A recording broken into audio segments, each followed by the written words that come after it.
Hi, guys, and welcome to the Android and Me podcast for the week of May 5th. Happy Cinco de Mayo to all of you. One day late. How are you guys doing tonight? Not bad. I'm doing well.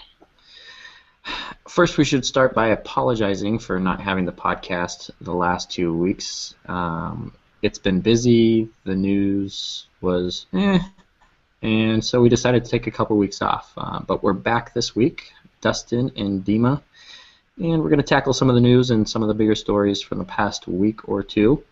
And I think the first thing that we're going to do, since we missed the podcast that we would have talked about the Oppo, not the Oppo, the OnePlus One launch, we're going to start with that. And my reference to Oppo was for the fact that many people did not know, and it was actually revealed within the last week or two, that OnePlus is actually owned or is a subsidiary of Oppo Electronics, which is a mother company that also owns Oppo Mobile.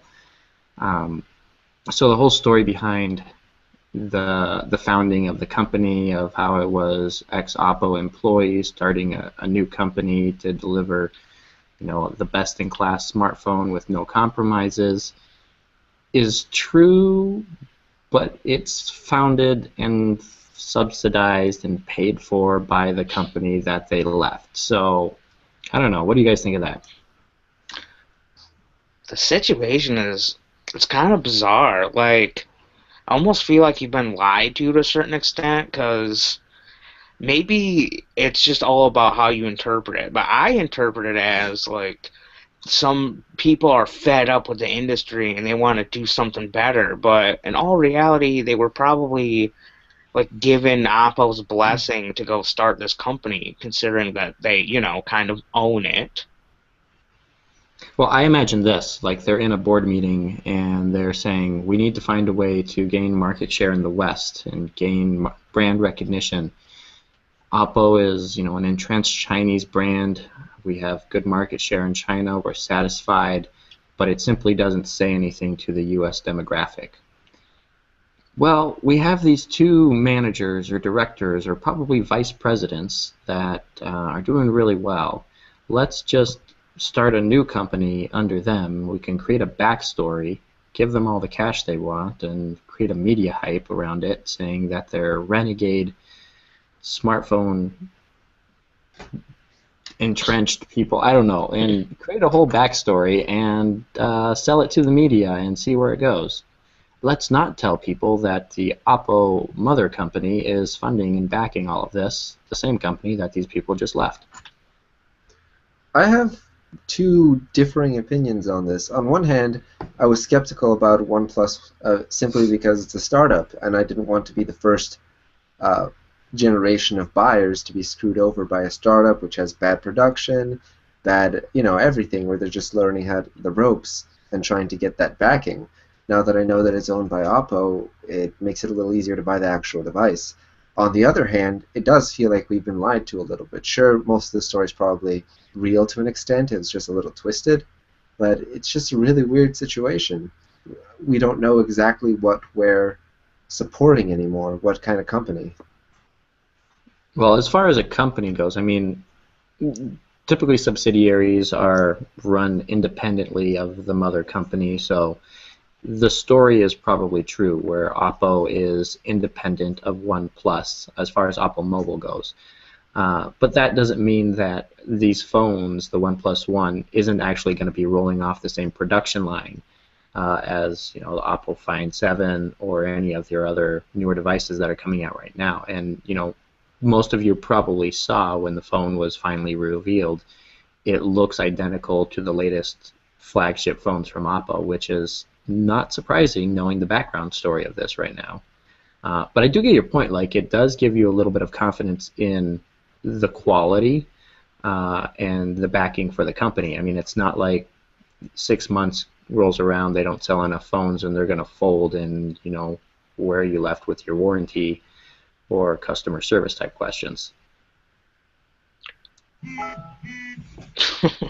Yeah, I don't know. I mean, I kind of like it that you can at least trust their hardware production now. I remember there was a weird comparison video of, I think it was a Find 5, I'm not positive, but they were comparing the viewing angles and everything from the Oppo phones to the Nexus 5, and the display seemed a lot nicer.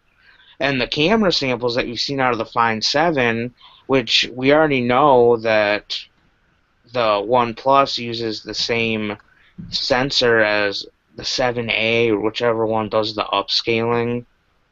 So, I mean, you know that they got quality components. Now you know it's no, chance of coincidence that they're using all the same components as Oppo.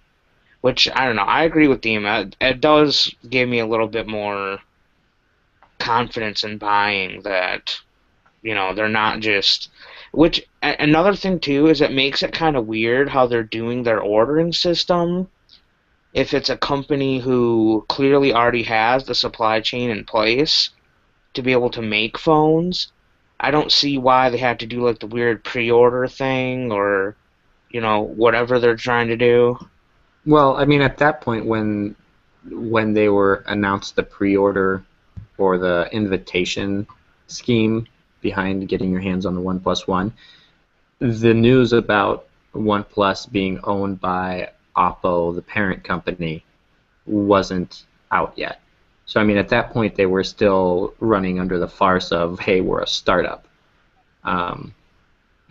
I don't know, like, yes, they're a startup, but they're a fully funded and subsidized startup of a multinational conglomerate.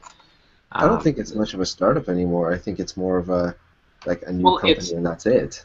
It's It's a startup I wouldn't even company. call it a new company. I'd call it a new brand. Yeah. I mean, See- like like I used to work at 3M, and 3M has about 75 different brands that they sell their different products under. OnePlus One is just a new Oppo brand, and yeah, they might operate as an individual company or their own division and be independent, but honestly, they report back to Oppo in some way, shape, or form. You know what's weird? I was searching Oppo's or OnePlus's site and their wiki page to find a country of origin, and basically there was nothing written except we come from all over the world. There was no country of origin. I feel like they were trying very hard to cover up the fact that they're Oh owned yeah. by Oppo. Really, I mean, really hard. I mean, if they were going to be honest about it, they would have said, "Hi, we are Oppo, and we're starting a new brand that's dedicated to delivering devices with no compromises." And Which they could have. everyone would have said, "Hey, that's a good idea." The problem there is then what's the incentive to buy an Oppo phone if you know that this is also an Oppo phone, it has the same or better specs, and it's half the price? What's the incentive to buy an Oppo phone then? It might have blown up in their face. Well, and that's the thing. I think that's why they wanted to clearly differentiate. And honestly, if you're going to do that, do it a little bit better. Don't list. We've talked about this before about Motorola and Lenovo, saying that Lenovo might be their Asian brand, and Motorola, they could still keep it as the U.S. brand. That makes perfect sense for OnePlus One and Oppo. The difference is that OnePlus has a completely different strategy than Oppo, whereas Motorola and Lenovo are just going to be slightly different names and slightly different designs. OnePlus seems to be focusing purely on more budget, while Oppo seems to be focusing on high-end flagships and then whatever budget is cheap. Mm-hmm. It's a weird Yeah. split. I mean, it's like, let's say HTC decides to spin off their Desire brand, but then sell them for half the price of their One series, but then give them all the same specs. Which one would you buy? And then keep the Desire brand around under HTC anyway. Yeah, I mean, which one would you buy? I'd buy the Desire because it's exactly the same and half the price. Very And true. so it'll be interesting to see how this plays out. I mean, honestly, the phone itself, the OnePlus One, looks amazing. The specs are really good. The price is simply unbeatable. I mean, the only thing that comes close to it is a Nexus device, the Nexus 5, as far as value for your dollar. So it'll be interesting to see how this plays out. I mean, the one thing that a lot of people were complaining about, they had their smash your phone to get a what was the name of their promotion? Smash a one to get a new phone, or what? I can't even remember. No, I can't But remember. if you did a video of you smashing your phone, and they had a list of devices that you would qualify for to smash, and then you would be given the opportunity to buy the One Plus One for $1. They changed that because a lot of people were complaining, saying we could donate these phones to charities, to third world countries, we could have them recycled, be better for the environment, and now they give you the opportunity to do that. So, yay for them. They should have thought that beforehand. Especially since they closed off registration before making that decision. So whoever already registered for the Smash Your Phone, then they were given the option, but people who didn't want to smash their phone were never given that option in the first place. Yeah. Well, I don't think there was that many. How many was it? Like 1,000 or something that they allowed to do I didn't that? hear, sorry. Yeah. So, and that's the One Plus One. I mean, are any of you? I think we've talked about this before, but you guys planning on picking one up? If I can If get you, one cheap enough, yeah, but I if you can't get justify paying so much for a phone right now because I already have one. I'm not saying it's not worth it. I'm just saying I can't justify it. I have bigger things to spend on. I just think it's interesting. I actually just sold last week on Swappa an Oppo Find 5 that I've had for at least a year now, for like $320. And I'm sitting there thinking, I just sold this for more than what the new One Plus One is going to be, and the specs are nowhere near. I mean, if people only knew. It Right. sounds like they hold their value very well. I feel like this is going to, if they're smart, this is going to turn into like OnePlus being the main brand and Oppo growing to be the luxury brand. Maybe that's going to be the way they're going to do it if they're smart about it.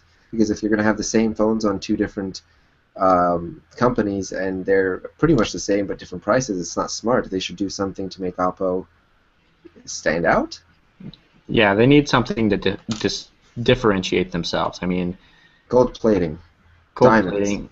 I mean, HTC with their One series, I mean, within the last year and a half, they've noted that their One series is made of metal, and they have a distinct look and feel to them. And then their Desire series are different, and so I mean, maybe that's something that they can do. Premium build quality for the Oppo brand. Maybe go the Motorola route, do wood finish or something like that. And then the One Plus One is, not cheap, but cheaper material in order to keep the Budget. costs down. Yeah, they should do something like that. So speaking of cheap or budget devices, we have an announcement for the Motorola Moto E coming up next week. We assume so anyway, but that's the best bet. So what are we looking at for the Moto E? We already have the Moto X, which was their pseudo new flagship device last year. That came out in the fall. In the winter, we had the Moto G, which was their budget device. That was selling for what, 189? 180. 180, and that had a Snapdragon S4, a gig of RAM, I thought it was a 720p 400. display.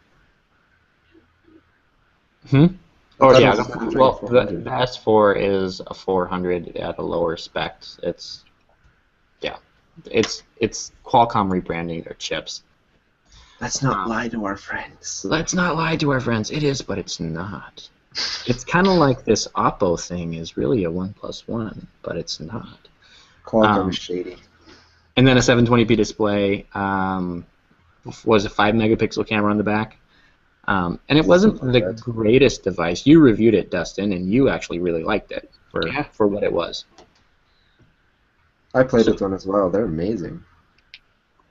And so they proved that they could deliver a fairly decent device for under $200. And based on the letter E, we're imagining that the Motorola Moto E comes in below the Moto G in terms of specs and price.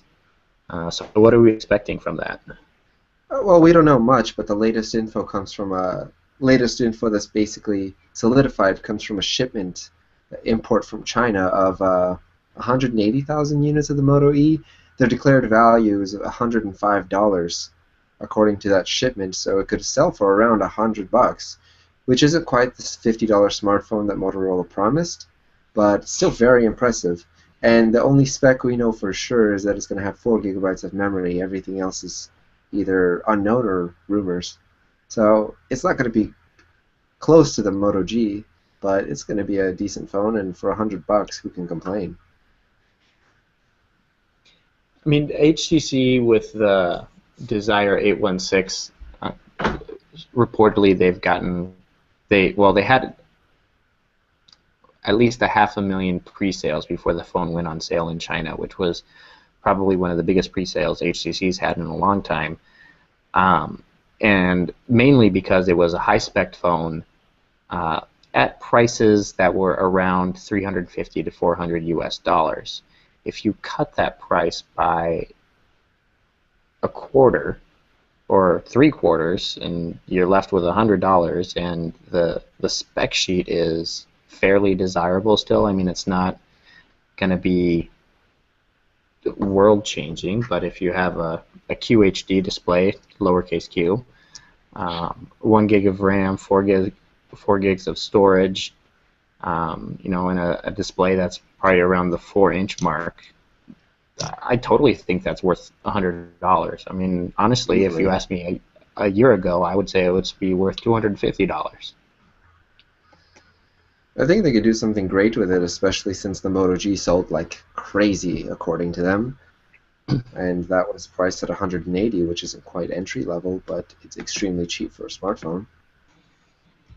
It's crazy to think about that you can actually say it's not quite entry level now and have that be true. Because like a year ago, maybe a little bit more, if you were to say $180 phone with the specs of Moto G, you'd be like, I mean, on contract, that's ridiculous. No. Off contract, just cash. To think about what Motorola could offer, because there are rumors that it's supposed to be like thinner and use the next gen Snapdragon 400, which who knows if either of those will pan out, but if it's thinner and smaller and uses the next gen Snapdragon 400, even if it does only have 4 gigs of storage and a gig of RAM, or even 512 megs of RAM, it'll probably be more than fast enough for most people, especially for $100. And if Motorola stays on the path they're on,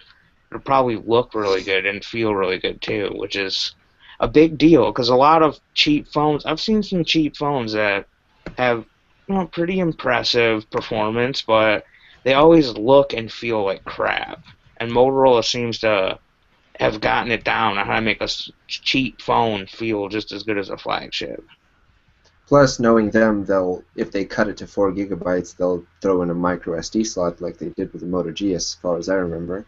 They cut corners where it's fair to cut corners and then keep the main stuff pretty good. So the Moto G had 8 gigabytes of memory, but they made sure to throw in a micro SD card for storage. Yeah, I would much rather pay $80 less or something like that to go from 16 gigs of storage to 4 if there was an option to buy a Class 10 micro SD card, especially when, I mean, they go on sale all the time. There were those PNY ones.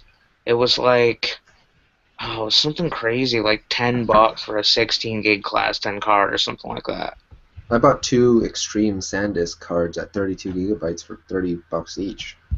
Yeah, and that's an awesome price. The fact that you can get Class 10 quality name brand memory cards for under $1 a gig now is insane. I just can't wait till next year when you get 256 gigabytes in micro SD card. I'm just looking at the 128s right now. I'm like, oh, that would be really nice in my M8. Maybe next year in my M9 I can have 256 gigs. And to be fair, the 128 gigabyte cards have dropped under $100 by now on Amazon, which is an incredible price, to be honest. Oh yeah. It's so worth it. I'd buy one if I needed it. And I just laugh because I remember when I went to college back in 2000, I bought a brand new desktop computer, and I was so happy that I had 16 gigabytes of storage. I was like, I can download 7 movies. At once.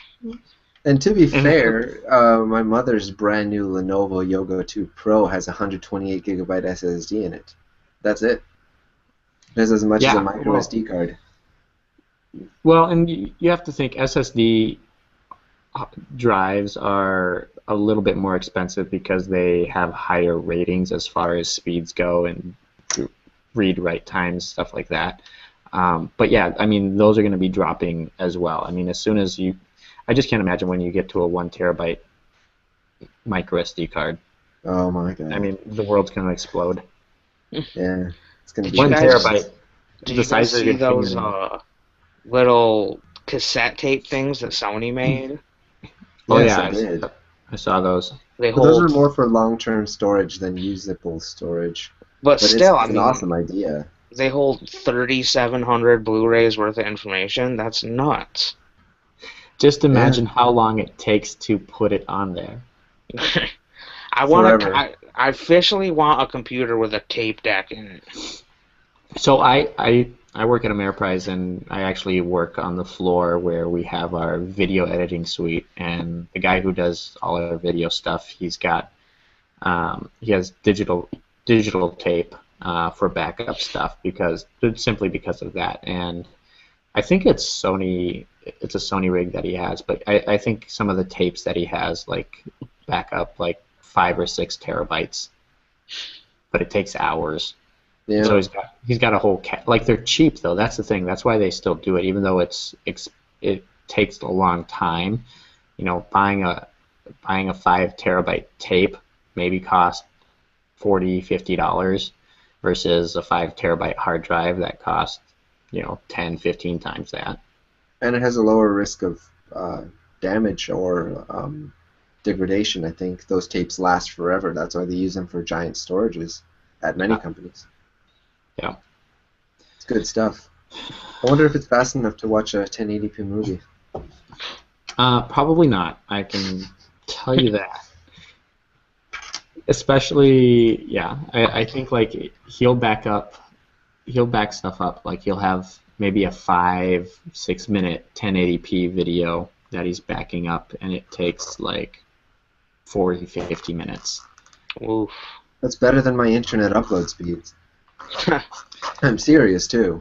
It took me 2 hours to upload a 1.4 gigabyte 720p video. You should have been using Verizon. Yeah. I think I got Fios. unlimited. The FiOS. Yeah, Yeah, I've realized like for uploading content, my home internet doesn't do it anymore. I honestly like I stick it inside. I put it inside my phone, and I use my LTE connection, and it uploads like 3 to 4 times faster than my home internet does. Yeah, but once you reach your cap, you're screwed. I found that T-Mobile doesn't count your up. Well, T-Mobile's a whole different story. We're not talking about Well, but good like so carriers. I have T-Mobile, and I have 5 gigs, and they don't count my upstream against me. Awesome. I should I've try that on AT&T. because my phone keeps track of my down and up, and I've uploaded. I think in 1 month I uploaded like 15 gigabytes, and I'm capped at 5 gigs, Dang. which is a lifesaver when I go to events. So upload Well, I'll video see if from my phone. AT&T counts upload, because if they don't, oh, I'm going to be happy. Yeah. So, do you think the Moto E is going to be launching in the U.S. like we saw the Moto G? I mean, it's available on Boost Mobile, I think, and Verizon sell it prepaid. And Republic, I think, has it. Yeah, I mean, we've seen some. Do we think the Moto E and its price point? I mean, we saw the Moto G launch. If you bought it unlocked from Motorola, it was $180, but if you bought it unlocked from Verizon or as a prepaid from Verizon, it was only $100, right? Yeah, Yeah, something like that. So what would you price this phone at if Motorola is $50. I'm planning to calling it sell right it? now. I mean, that's just ridiculous, though. Like, you make this phone in China, you ship it, it's got parts from all over the world, and the packaging itself, the box it comes in, it's got to cost $2 to $3. They ship it to you, that's got to cost $20 to $30, and they're selling it for 50. Like, I think FedEx is making more of a profit by them shipping it to you than Motorola would be making a profit making it. See, making these devices has a huge profit margin for many companies. I think the way Motorola makes them, they'll make a decent profit. When they say that they don't make a profit off the Nexus 5, you guys prove me wrong. They make a profit on the Nexus 5, and I'm sure Motorola could streamline that by using worse materials. Don't forget that the Nexus 4 had a glass back. So I think they could streamline this system enough to make a decent amount of cash on a $100 device. Well, okay, yes, on a $100 device, but when Verizon starts selling it for 50, who's making money there? Oh, Verizon buys it for like the whatever, like 70, $80 that they sell for wholesale, or they charge for wholesale. Then they sell it for 50, lose some money, and make it back on the customers, which is pretty much how a subsidized device works. Except Yeah, since it's prepaid, there's no contract, but it's a Verizon device. Where are you going to go? Verizon's got to be eating the cost on that and just figuring that they make up for it with, whatever 10 cents a text rates or whatever they charge now. I have no idea. It's true. I People think they're people eating it. still send text messages. I I thought we do. just I No, thought we just Snapchat now. All the kids are doing it. Dude, You I wouldn't hang around believe how kids all the many. time, and all they do is sit there. They're sitting right next to each other, and they're Snapchatting each other. I'm like, seriously, you guys are stupid. Stop it. Yeah. You Well, wouldn't it's a believe whole how different many. talk about that. Right. Oh gosh, my I brain just hurts, and they're like, dude, you should join Snapchat. I'm like, why? So you can send me stupid stuff that means absolutely nothing instead of just talking to me in real life? Thanks, but no thanks. But you can draw on your pictures, dude. Dude, you could do that decades ago. Well, Decades ago. There was this thing called MS Paint. everything old is new again. MS Honestly, Paint has been popular for like 30 years, so it's not even old. it's not even old. It's coming back, guys. I'm bringing it back. Do you think this is gonna have? Okay, so yes, they can make a profit on these phones. So HTC makes about a $300 profit by selling the HTC One M8. Motorola selling a Moto E. Let's say they still have a 10% profit margin. That means they sell it for $100, they make $10. The math there just like they need to sell. I don't know. They need to sell 30 phones for every one that HTC has to sell to make the same amount of profit. Don't forget, So, it's not all about sales. They also make a big name for themselves in the budget market. And to yeah, be but honest, the only they're going to reason to shift the make entire economy of mobile but the phone only reason to sales. make a name for yourself is so that you can capitalize it on sales. I mean, what's the point of having the most recognized brand if you're not making any money off of it? So let's look at the example of the Xbox, the first one. They lost a huge amount of money on each one. They made a name for themselves, released a 360 for far less than the Xbox was at the time because of newer technology that allowed them to make cheaper hardware, and they made a butt ton of cash on the Xbox 360. Even if they make almost nothing on the Moto E and then make a huge name for themselves in the prepaid market, and they shift the entire market slowly in the U.S. to prepaid, people are going to stop buying phones like the HTC One, like people, not us, but regular people who don't need an HTC One but see it and think it's shiny, and it's only $100 on contract with this sale you get from AT&T. They're going to go for the prepaid Moto E instead, and they're going to start selling a buttload of Moto E's, and then the Moto E2 is going to be even cheaper and give them a higher profit margin. So let's. How long has the M8 been out? 2 months? A month and a half. Okay, so the most recent estimates were that they've sold 500,000 units so far. I hate that. to, so people are quoting sales figures from the Google Play Store of HTC's apps that have been stripped out that are available on the M8. The story that somebody posted yesterday or the day before were like, hey, they finally reached 500,000. I've actually been tracking those since day one because I was thinking the same thing. They were at 500,000 2.5 weeks ago. And someone just yesterday was like, hey, I'm going to post this. Honestly, we don't know how reliable those public-facing numbers for downloads are. I was actually trying to do some research, and from what I found, there's a huge discrepancy plus or minus, and we're talking double-digit, or 10, 15, 20% discrepancies on those numbers. So I hate that story when whoever published it. But yeah, go on. Let's just say, just for conversation's sake, that they sold 500,000 in a month. If Motorola has to sell 30 Moto E's to equal one M8 as far as profit goes, then they'd have to sell 15 million in a month.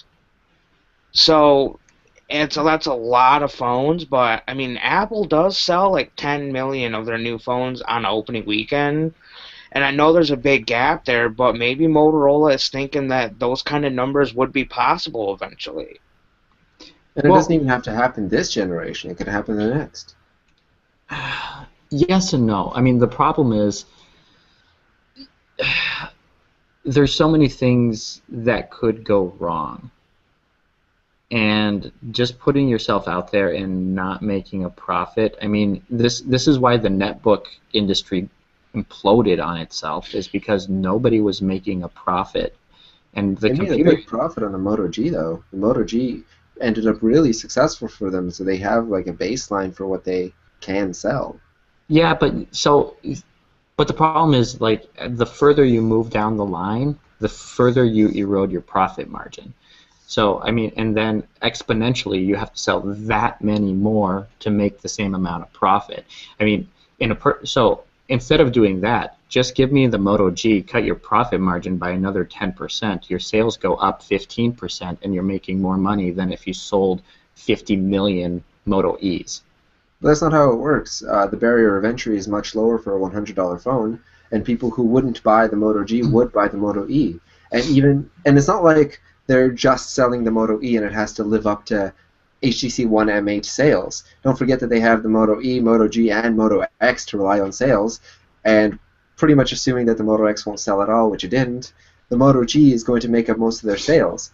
Just like HTC will rely on sales from the HTC One M8, One Mini, and then maybe the One Max later this year, and let's just assume the Mini and Max barely sell, the M8 is going to get them through the year. Just like the Moto G will get Motorola through the year, even if the Moto E doesn't sell 15 million units. If it sells 5 million, well, that's a good chunk of money to add to their profit margins, which are probably going to be very high considering the Moto G's success. But so the issue isn't that they won't sell. The issue is that your profit margin is so low that if one thing happens, let's say you have shipments that are delayed somewhere, or you lose a boat sinks and you lose so many units, your profit margin is so low that if one thing happens to disrupt the whole flow of things, you then lose all of your money. So let's say HTC has a boat sink and they lost $300 per phone, but they sold 1 million of them and they lost 1 million, they break even. If Motorola has the same thing, they have a Moto E's and they sell 1 million and they lose 1 million, they lose nearly double because their profit margin was 10% rather than 50%. So I mean, if there's one disruption in the whole thing, the whole cycle goes down the drain, and that's usually why they build in extremely high profit margins on these devices, is because they know there's so many discrepancies in shipping devices from market to market. There's shipment errors, there's failure rates for devices, there's warranty costs, there's replacement costs, there's customer service costs. All of that has to be accounted for and paid for at some point. And when you're not giving yourself a margin in the sale of the phone, where are you going to pick it up? To be fair, that I think Motorola is taking a risk here, and it's a risk that's well founded because if they ended up losing a lot of money on the Moto E, they're still making profits elsewhere, and they'll, like they say, live and learn. I don't think it's a massive deal for them to lose a lot of money, but they're taking that risk, and I think that's important for the market. Nobody else wants to take that risk. Why not Motorola? The only thing that really makes sense is if Motorola is doing this to maybe encourage conversion rates over to higher profit margin devices or something along those lines. There's no way you can sustain a technology business off 10% profit margins. That's impossible. By Well, the time and that's what the Meizu is doing. Honestly, they're selling a lot of their devices at cost, but their strategy is not to make money off of hardware. It's to make money off of software sales and accessory sales. That's where they make all of their profits. They sell you a $300 phone at cost, and then they sell you 2 to 3 accessories that have a 400% markup rate, and that's where they break in their money. And so they have a supplemental strategy for revenue, and Motorola doesn't seem to have that.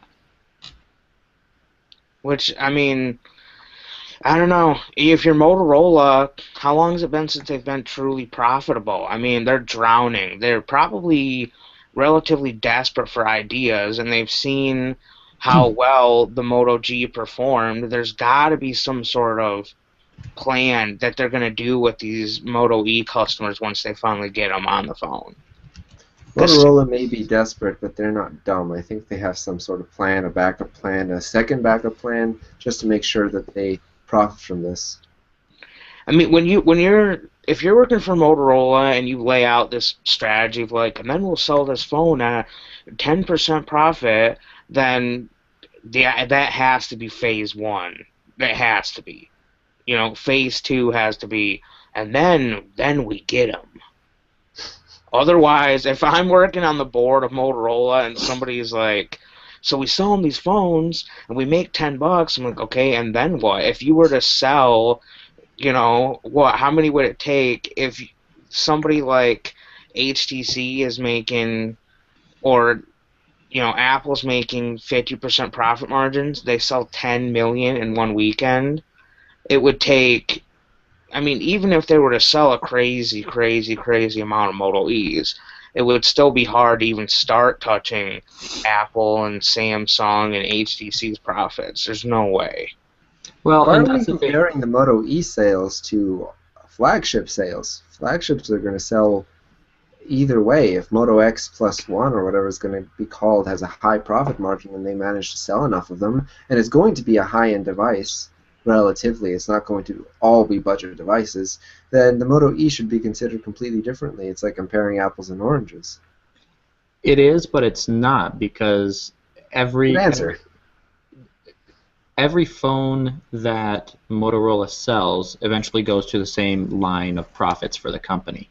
So it doesn't matter if they're selling an entry-level device or a high-end device. This is one of the reasons why HTC stayed away from the budget-friendly segment for so long.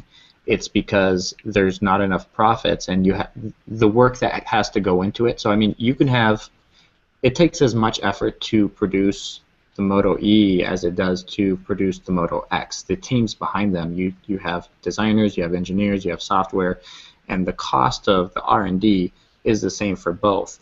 And you're simply eating into your profits on one end to supplement something else. Why not just cut it out and focus more on one, or fire all those people that are working on the Moto E, and in the end you have more profits for yourself? Well, you could look at profits for Samsung. They're selling more and more phones, yet the profits are going down. The market is obviously shifting. I think it's smart of Motorola to go a different route. Don't forget that they're a very old company, and HTC is a very new company, and even though they're staying away from the low profit margin stuff, they're still not making much of a profit, even with their crazy high profit margins on the M8. They're simply a young company, and they don't quite know what they're doing in many cases. I kind of trust Motorola a little bit in knowing what they're doing. Yeah, but yes, HTC hasn't been making a big profit, but Motorola's been bleeding money for half a decade. That's true. So yes, we can trust them as far as they know how to make a phone. Their business savvy the last half decade hasn't been too sound. It's all because of the fact that they decided to keep the Razr around into the smartphone era. Yes, Very let's blame the stupid. Razor. No, it's because they thought they could follow up the Razor with the Pebble and the Rocker, and they should We have don't all talk about died. the rocker. We talked about this last time. You said that, in fact. I liked the Uh, rocker. I hated the Rocker. The point is that they Rocker didn't was sell a a piece of smartphone for the crap. longest time. It took until the Droid, which was up until Android 2.0, for them to even release a smartphone, and by that time, they had no name. And even making a name for itself on the Droid was a Verizon exclusive, and all of their phones on AT&T, T-Mobile, Sprint, they were kind of terrible. They didn't release anything high-end. So, and I used a backflip for a while, and I loved that phone, but it was a piece of shit. Um, The backflip was so cool, and yet such a bad phone. exactly, I It loved was it, such but I a bad hated it. phone. Uh, that's one I have to give it to Motorola for their engineering teams, their hardware engineering teams. They come up with some of the best ideas, and they know how to implement their ideas really well. Their software team, until recently, has been abysmal. Moto Blur Yep. was the worst thing ever. The idea was good. The implementation was bad. Really bad. Abysmal is a Really, good really word for bad. it. Abysmal. That after Um, 1 month, that phone ran so slow that it was impossible to use. I had to root and ROM it, and then after a month, it ran so slow that it was impossible to use, and there was nothing AOSP at the time. Bad times. Point is, I think part of their failure stems from the fact that they got into it too late, and now they can't recover. It's not like they don't have the business savvy, although the whole Razor thing was a crappy business decision. I mean, Droid Razor. Keeping it all Verizon exclusive was a bad decision. well, and at this point, it's going to be interesting to see how things are going to play out. I mean, Motorola is now a Lenovo company. Lenovo will be taking the direction and reins of the company and steering it where they think it's going to happen. As we all know, a lot of handsets have essentially an 18-month cycle where, from inception to release. So just like when Google took over Motorola, it was quite a while until we actually saw a Google-inspired or a device that was actually conceived, developed, and released while completely under Google's control. It'll be a while till we actually see what Lenovo has to do in shaping the future of the company. It's true. I'm excited. I really am. I like where Motorola is going. Ah, I'm it's gonna be looking a good forward to time. reviewing the Moto E. I will definitely try to get my hands on one. You know what I'm looking forward to? It's a good transition to the HTC M8 Prime. Yeah. Um, over the last couple of years, we've seen a couple good devices come out in the second half of the year. We've got the Note series that typically launches in the fall. We saw the G2 last year, and we typically have a Nexus in the fall. But these latest rumors that came out today about the HTC M8 Prime, I think, is definitely the most interesting HTC fall release device we've seen in quite a bit. So as rumors go, the Prime is going to be launching sometime around September. It's going to have a 5-inch WQHD display that's 2560 by 1440, fondly referred to as 2K, and Dima hates that moniker For since good it's reason. It's not really 2K. true. 2.3 gigahertz Qualcomm Snapdragon 805 processor, 3 gigs of RAM, 16 gigs of internal storage, Category 6 LTE connectivity, and then comes the good stuff. A 5 megapixel ultra pixel camera sensor, which is 20% or 25% more than what's on the HTC One M8 with the 4 megapixels. And then it's going to have a dual camera setup paired with an 18 megapixel depth sensor. It's, I don't know, as soon as I was reading this and I was writing this story for HTC Source this morning, I was dumbfounded that an 18 megapixel camera. I mean, HTC has proven time and time again that they wanted to stay out of the megapixel race, and then they throw this for the loop. I mean, yes, it's still a rumor, but it's totally feasible since Sony and everyone else on the planet who is using Sony sensors is putting out 20 megapixel cameras on the back of their phones. First impressions? That's it.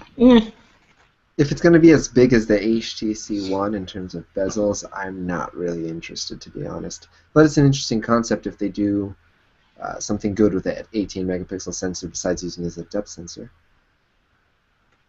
It's good for the HTC fans out there, and I know there's a lot of them recently. With the release of the M8, people are loving the device. For good reason, it's a very good device, just not for me. I'm pretty excited to see what they can do with it. I think every year, HTC probably has the best displays in any smartphone, period. So, you know, they're pretty close with LG. With the G series, displays have been really nice. But if they release a faux 2K or whatever display, I'm guessing it's going to be really good. And the only major complaint anybody has, other than the footprint for the MA, is that the camera isn't perfect. So, maybe if they did put some extra thought into the camera, I don't know. I mean, part of me wants to believe that they won't make another mistake like the MA, and they'll try to do something better. I mean, what could they do with the 18 megapixel depth sensor? Could they capture more information for each pixel for the regular cameras? So that's how they would be more detailed, or what would it do? So this is what HTC didn't do with the dual camera. So at Mobile World Congress, there was actually a couple companies that were showing off dual lens or dual sensor cameras. Some of them were actually paired up with Qualcomm and showing things off at the Qualcomm booth. But there was a company called Core Photonics that was showing off a sensor that's very similar to the dual sensor camera on the M8. But they were actually using the information slightly different. So we saw HTC's doing U-Focus, which allows you to use the depth information to blur out the background, stuff like that. The blurring of the background software stuff. So the 2 megapixel sensor is simply capturing what's the distance between these objects. Core Photonics was actually looking at capturing the image at 2 separate focal lengths, and then using those separate focal lengths and calculating, doing high dynamic range images all the time, looking at so if those who have used the ultra pixel camera, it does really well in low light, but the extra high sensitivity in low light means that it has a low dynamic range. So if you take a picture in a dark room, any light is completely blown out. So you'll be able to pair the other sensor and pull in that light information and pull it in so that you have all that information and you can bleed it together in a single image. There's so much more that you could do. You could actually do lossless zoom, the tricks that Oppo's doing with the Find 7A, I think, about upscaling the images to 51 megapixels. You could do that simply by, instead of taking multiple images, you take a 5 megapixel image and an 18 megapixel image, compare the two, and compress the image and find the differences in the pixels there. There's so much that can be done on the computational side that it's really limitless. It's simply they chose to use a 2 megapixel sensor on the M8, and they're choosing to do an 18 megapixel with this.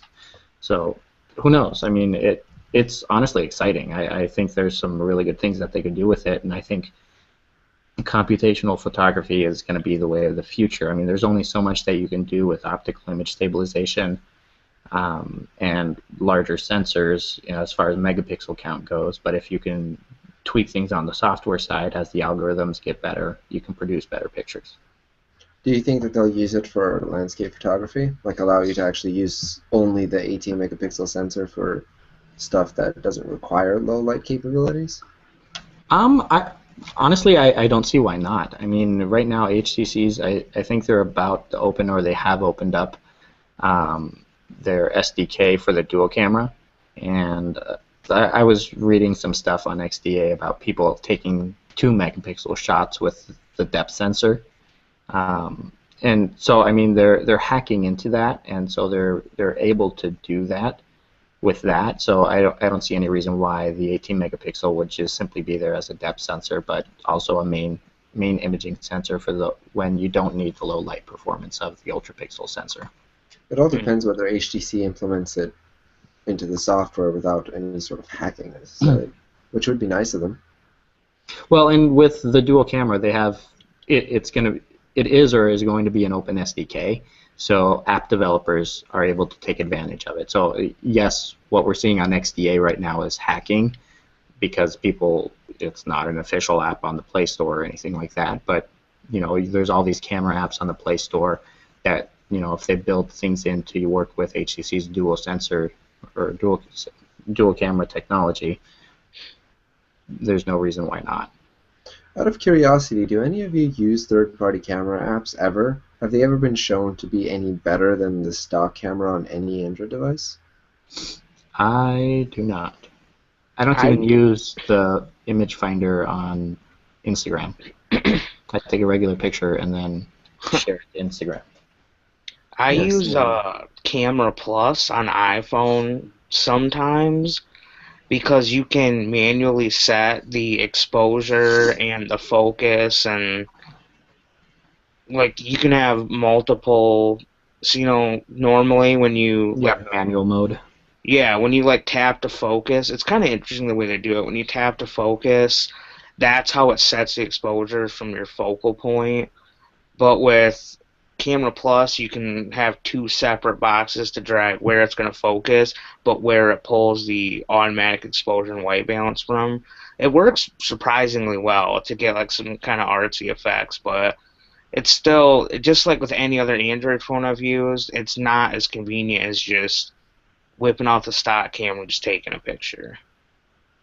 It makes a little more sense for iPhones. I used to use a lot of third-party cameras on iPhones, but for Android, I just could never, ever get into them. None of them ever had anything that the stock camera didn't offer that's better. There was one, and I'm blanking on the name of it, but it was pretty good. This was like a long time ago. But since then, I don't know. I mean, those were different times, and Very different times. gingerbread and ice cream sandwich was first coming out. Remember the textured camera from Gingerbread at AOSP? Oh Ugh. The yeah. stock camera app? That was a nightmare. Good Um, times. Honestly, like when I used to flash ROMs all the time on my phones, I based which ROMs I flashed on the camera app or the stock camera experience for that specific ROM. So the HTC camera app was always better than the stock Android camera app. But then I loved running MIUI on my G2. But I would only do it for specific ROMs of MIUI that had the Sense kernel so that I could install the Sense camera app on it so that it would work. So, I mean, yes, certain camera apps are better than others, but honestly, there's probably nothing on the market that's dramatically better or even as good as whatever your manufacturer is putting on your phone because they're taking advantage of all the hardware features in there. Which is what I mean by that. I'm hoping that HTC puts it into their stock camera app to use the 18 megapixel sensor. That would Yep. be amazing. Using a third party app for that is just an inconvenience, an extra step. Yep. Well, and as Dustin was saying with third-party apps on iOS about giving you control over manual settings and stuff like that, HTC with the M8, they have a manual setting in there, and it gives you complete control over um, everything. You have OIS, exposure, white balance, shutter frame, and focal depth, which is really nice. Like I've set, and you can save your own settings and save multiple settings. So if you know you want to do a long exposure at night to get the taillights of cars or something like that, you can have a setting set for that, and pow, you're ready to go Out of right off the bat. curiosity, can you set focus using a sort of wheel? So you can set it all the way back or all the way forward or something? Yeah, you can set the focus for infinite or macro, and anywhere in between. Nice. Okay. That's awesome. So yeah, I mean, if you haven't played with the manual focus mode or the manual setting on the M8, those listening, check it out. It's hidden in the menu a little bit, and how you save one of those is even hidden a little bit further.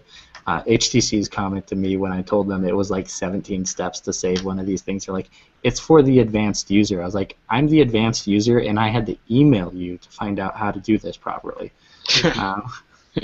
So that speaks about to the usability about it. But I mean, once you figure it out, it does work really well. But I mean, yeah, this M8 Prime sounds really appealing to me. I mean, there's so many people that love larger devices like the Note series. HTC tried that with the One Max last year, but sales kind of fizzled out. Nobody really picked it up. I mean, honestly, I've seen one in the wild, and that's about it. And I think one of the main reasons for that was because it had the same exact features as the flagship phone, except for a larger device, larger display. I think large flagships need some sort of differentiating factor. I doubt the Note would sell very well if it didn't have the whole S Pen and other stuff built in. I really think that they need a solid differentiating factor, even one that people won't use. The S Pen is a huge factor in people buying this device, even though not many people use it. But I think if they marketed it as a Galaxy S4 XL, it wouldn't have sold. Yeah, I think you're right. That's why the One Max didn't sell. Also, the Snapdragon 600 in late year didn't help. Yeah. Well, and I think that's going to do it for this week's episode of the Android Mini Podcast. How do you have a question? I'm trying to wrap up the podcast. Not I have a question. We have a question. Oh, we have a question. You can answer that question. I don't feel like answering it. What do you think about Samsung Galaxy Note 3 as a phone upgrade from the Galaxy S4? I think it's a great phone upgrade simply because you're going to the Snapdragon 800, which is bounds better than the 600, and the screen is better and bigger, and the battery's bigger. But really, you're upgrading to a slightly better version of the same thing. So I think wait for the Note 4. Well, and I think we were just touching on this. They're kind of different devices. You have your flagship device, which is around 5 inches, and then you have the larger device that's different. You need to figure out if what you want is something actually different, or do you just want the newer version of the flagship? And if that, in that case, just get the S5, because that's arguably better than the Note 3. Chances are the Note 4 is going to be ridiculous this year. I assume so, because the S5 was a bit of a letdown, and I think the Note 4 is going to be big. Yeah, I think they're going to go all out. I'm really hoping. I would not be surprised to see super high resolution display and just a ton of cool stuff. I'm banking on it. The Note 4 is my future phone. Well, and the specs that we talked about, the M8 Prime, are probably pretty much the specs that we'll see in the Note 4. Right. Yep. Maybe the screen size will be slightly different, but it should have an 805. Let's hope. Let's hope. If you want small bezels, look at the G3 that's going to be coming out soon from LG. That's going to have. I'm actually excited for that. Surprisingly, somebody taught me about the magic of LG, and now I'm actually pretty excited about the G3. Oh, they've got magic. Don't worry. They talk about it all the time. You should go to their press events. It's ridiculous. They're like, we infuse all our devices with extra magic this year. That's lovely. I know. Well, and with that, we're going to say goodbye. Thank you so much for watching. If you have not already, please subscribe to the podcast so that you can get the updates automatically as soon as the podcast hit the air. If you can, leave us a review. Let us know what you think. If there's things you would like us to change, we don't want to know. We're just going to be doing the same thing. So you can tell us, but You can tell Dustin that you don't like his voice. We've heard Go that many ahead. times. Nothing new. Nothing new. Dustin's got a weird voice. Oh well, who cares? Get He's still over gonna it. be on. We were thinking about kicking him off the podcast, but then we're like, nah, not really. We Then couldn't I got find anyone else. a two-man podcast is kind of boring. Yeah. Two-man, kinda one is. freak is a little better. Thanks again for watching, and we are hoping we'll be back next week, so stay tuned. Have a good night. Bye.